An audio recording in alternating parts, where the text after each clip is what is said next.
Hi friends, lilipit ako sa South Korea. Salot! Malamig sa labas friends, grabe. Nagano? Nag-ice sa hallway. Freezing sa hallway friends, grabe.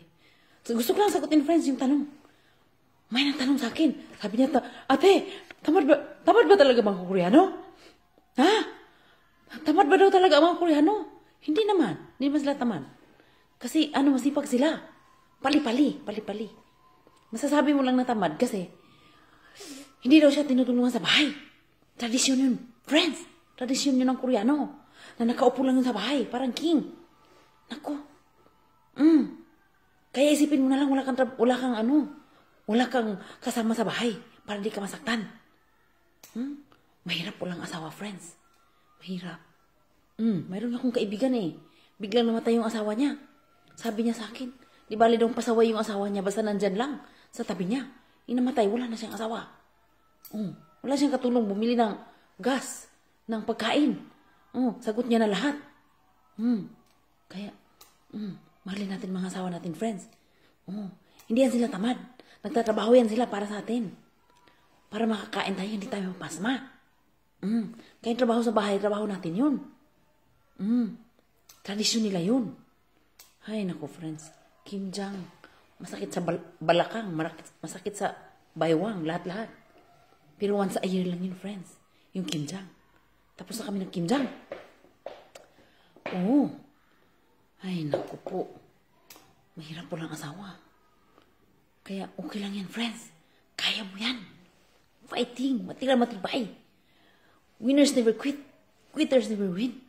Remember, the master was once a disaster. Lilibit hong South Korea. Salute. Yun lang sasabihin ko, friends, ha? Tinatanong niya, tamad ba daw ang mga Koreano? Hindi. Masipag sila, pero hindi ko na alam sa iba. Pero ang pagkakaalam ko, pag Koreano talaga, masisipag yan. 5 minutes lang, friends, kasi uwi na kami. Oo, friends. Ay, naku, friends. November 19, 2018. Pasko na. Sa Pilipinas. Pero sa Korea, walang Pasko, friends.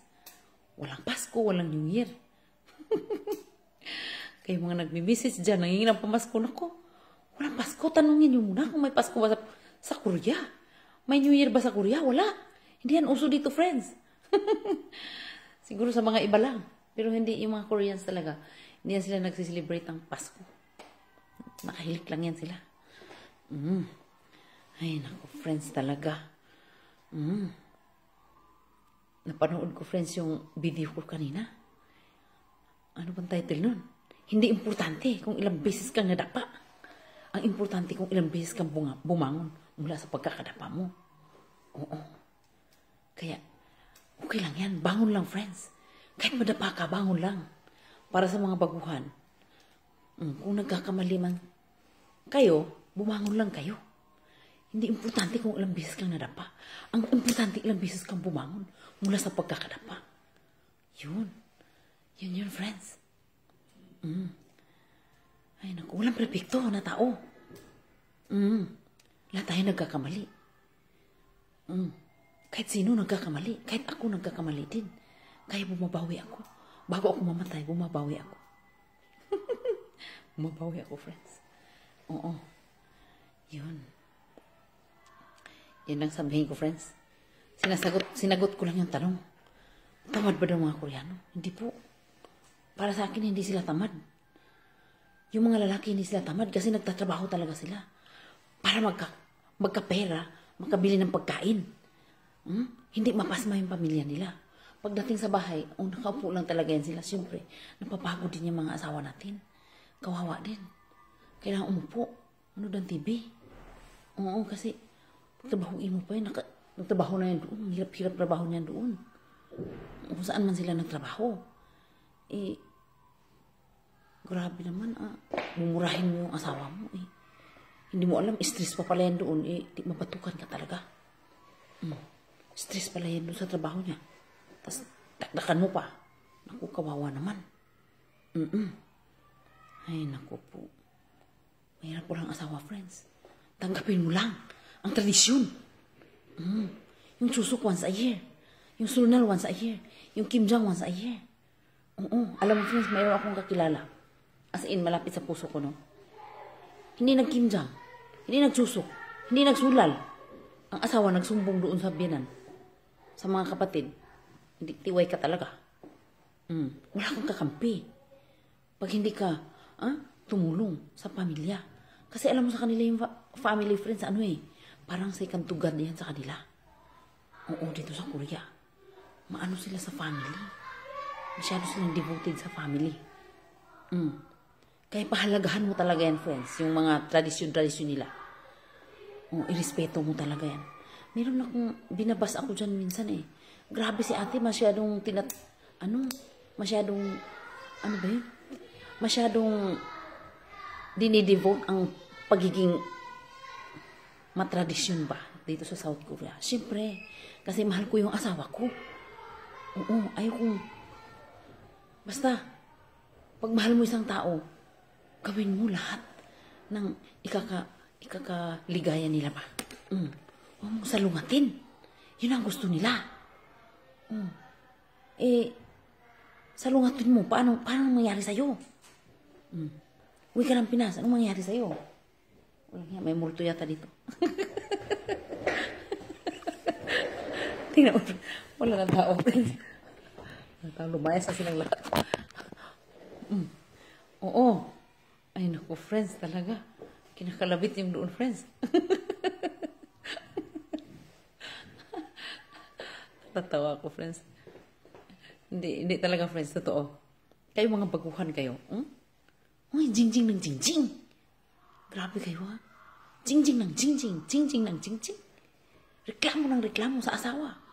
Puno na nga yung ref sa pagkain. Naba na nga kakakain. Reklamo pa. Ay, naku po. Reklamo kang reklamo. Yung iba nagre-reklamo. Walang sapatos. Yung iba nga walang paa. Walang kamay. Kaya magpasalamat na lang tayo. May natin kamay. Dalawa. Paa, dalawa. Mata, dalawa. Reklamo ka pa. Count your blessings. Ano sabihin ko, friends? Uwi na kami, friends. 5 minutes lang. Ito lang tayo kunti. Yun lang kasi, sinagot ko lang talaga. Hindi yan tamad ang mga Koreano. Pali-pali yan siya. Nagtatrabaho yan sila para mabuhay ka. Huwag mo sabihin tamad. Masyado ka naman. Bakit napasma ka ba? Wala ka bang ulam? Wala ka bang bigas? Sabihin mong tamad. Naku. Trabahong bahay, huwag ko na magdaldal. Isipin mo lang wala kang kasama sa bahay. Isipin mo lang mag-isa ka lang. Kahit nakadilat pa yan, mata ng asawa mo. Para di ka masaktan. Tsaka huwag ka mag-complain. Complain ka ng complain, nahihirapan ka. Paano yung asawa mo, nahihirapan din yan.